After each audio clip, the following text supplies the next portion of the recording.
In 1974, a man named Zola Matompa was held on Robben Island, the same prison where Nelson Mandela was jailed. But Zola wasn't a politician, he was just caught distributing banned jazz tapes. Locked in solitary, Zola noticed that broken typewriters from the admin office were dumped outside each week.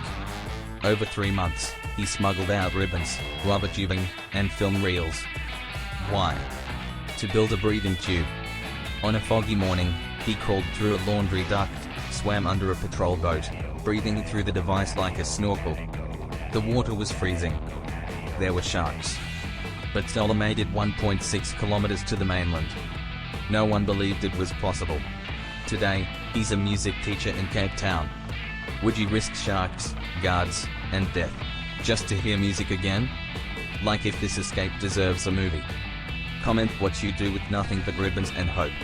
I'd be super happy if you like, comment, and subscribe to my channel.